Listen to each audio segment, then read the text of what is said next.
You know it as NutraSweet. It's in just about everything. Soft drinks, iced tea, hot chocolate, tabletop sweetener, chewing gum, cereal, pudding, ice cream, cookies, even breath mints and children's vitamins. Odds are, aspartame is part of your diet. But should it be? It should be withdrawn from the market. Look at this. A summary of nearly 10,000 complaints filed with the Food and Drug Administration since 1980 by people just like Edith Johnson. I was horrified. I was panic-stricken. I was perspiring. I was scared to death on that night. Edith says she'll never forget it. Within a matter of moments, I went completely blind. I could not see anything. Edith was drinking a cup of low-calorie hot chocolate that night. Aspartame made it sweet.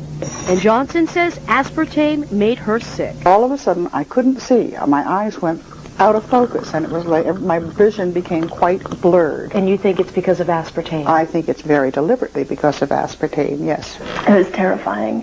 Kate Randall thought she was going crazy. I started popping in my hands and twitching in my feet, my legs, my knees, my upper legs, and shoulders and arms, and everywhere. Like millions of Americans, Kate Randall was a Diet Coke drinker. A big one. 9 Diet Cokes a day. For how long? 5 years. Every day. Every day. Kate developed a twitch in her eye. And then my chin, this part of my neck, and right up by my temples started to twitch. Kate Randall went to several doctors, but their tests were negative. The doctors told me that it was just a glitch in my system. My first reaction was, well, it's a glitch in my system that I'm not willing to live with. And what that meant was that I was going to do my own research. So Kate went online searching for answers. And she says what she found left her with a bitter taste for NutraSweet. I absolutely believe that it was the breakdown of my health for 2 years. Kate Randall isn't the only one who believes NutraSweet is dangerous. Dozens of web pages warn against the ill effects of aspartame. One of them is supported by this man, Dr. H.J. Roberts, a private physician and author of several articles and books on aspartame. Somebody has got to put this out and say, be careful. Roberts calls aspartame an ignored epidemic. The internist says he's treated patients who suffered severe side effects from America's favorite artificial sweetener. The bottom line is that I have over 1,300 in my own database. People have had terrible reactions to products containing aspartame. Dr. Olney, do you think that aspartame should be on the market today? No. Why not? Because it hasn't been demonstrated to be safe. Dr. John Olney is a researcher at Washington University in St. Louis. I fed aspartame to infant mice and found that it produced the same kind of brain damage that monosodium glutamate causes. Dr. Olney started studying the effects of aspartame in 1970. He says he was alarmed when the rodents developed brain tumors. It indicates that if there's an adverse effect, a serious adverse effect in the animals, and if that adverse effect is absolutely proven in the animal research, then it should not be approved for human use. Dr. Olney took his findings to the Food and Drug Administration as Cereal, the company that developed aspartame, pushed to get the new sweetener to market. The FDA looked at the research and in 1975 put aspartame's approval on hold. It set up an independent panel of doctors to study aspartame. In 1980, that public board of inquiry unanimously ruled aspartame should not go on the market.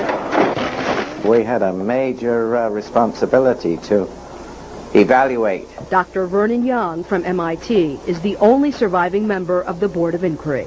Our conclusion was that on the basis of the evidence presented at that time, we weren't able to assure ourselves of the safety of aspartame in that particular context, and that we advised the need for additional studies.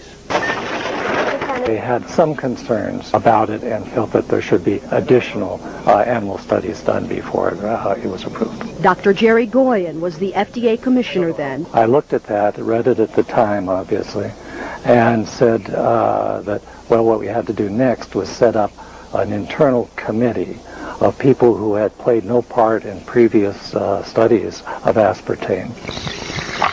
But Goyen never had the chance to review the results. That's because he was forced to step down in 1981, when newly elected President Ronald Reagan appointed a new commissioner. That commissioner quickly approved the use of aspartame for dry foods like cookies and pudding mix. Just 2 years later, he okayed it for carbonated drinks. We tracked down that FDA commissioner, Dr. Arthur Hall Hayes. Hi, Dr. Hayes. Yes. My name's Aline Sergani with Fox 5 in Washington. Yes. Can we ask you a few questions about aspartame?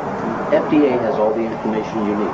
Yes, but sir, you were the FDA commissioner when aspartame was approved. And so we'd like to ask you a few questions. No, I really have no comments. All the information is available to the Food and Drug Administration. Sir, don't you think it's your responsibility as the FDA commissioner when aspartame was approved to answer some of our questions? Not now. I'm no longer commissioner of the FDA. Do you think the public was ever put at risk? Sir, was the public ever put at risk? Sir, do you think he put the public at risk, sir? Yes, I do. Senator Howard Metzenbaum has his own concerns. I can say that I was dissatisfied with the manner in which aspartame was approved. So Senator Metzenbaum requested a review of the FDA's approval process. I have a kind of recollection of it that sort of left a bad taste in my mouth. And it wasn't from aspartame. To understand the senator's concerns, you have to realize what this little blue packet is really worth. Searle sells millions of dollars of aspartame each year. It's used in nearly 6,000 products, including Diet Coke. Searle had a vested interest in keeping aspartame on the market, and the American public had a craving for a calorie-free sweetener. It was a big public issue. It was a matter of considerable publicity and public attention. Between my first and second seizures, I asked my neurologist about aspartame and a possible link to seizures. The Senate's public hearings took place in 1987, but nothing came of Metzenbaum's worries. The committee decided not to request more studies and left aspartame on the market. I think that there were a lot of politics involved in its being approved. A lot of people share the senator's viewpoint, so Fox 5 obtained these campaign contribution records. They show that Searle made contributions to several senators involved in keeping aspartame on the market. Senator Howell Heflin received at least $5,000. Searle also contributed at least $3,000 to Senator Orrin Hatch. Senator Robert Byrd got $1,000, and Representative Henry Waxman also received a $1,000 contribution.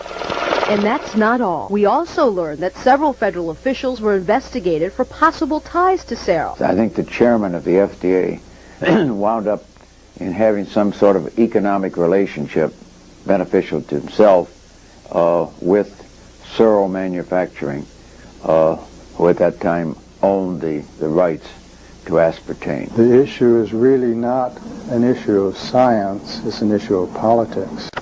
The Monsanto webpage links sites belonging to the American Diabetes Association and the Multiple Sclerosis Foundation. Both organizations have published articles supporting NutraSweet. Monsanto does not mention its large contributions to both nonprofit groups.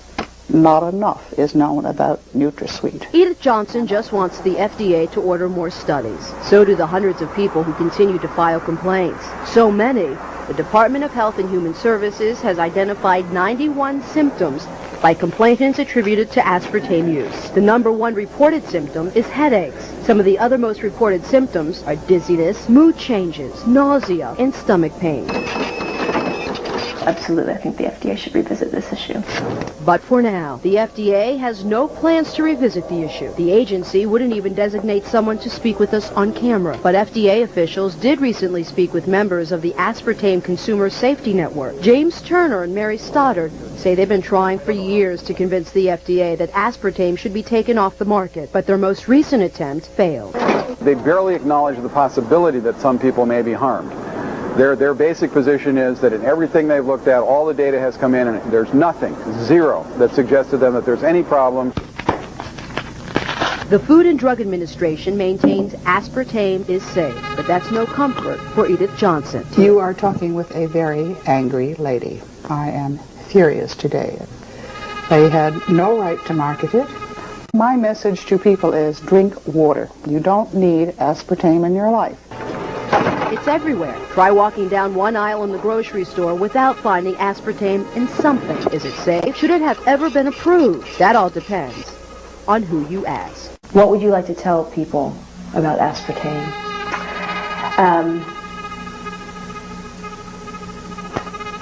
Avoid it.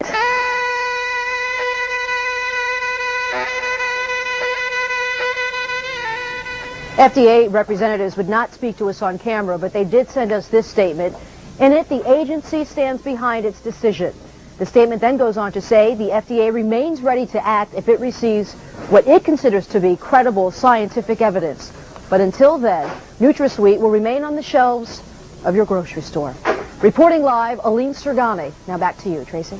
Well, very interesting report there, Aline. Thank you.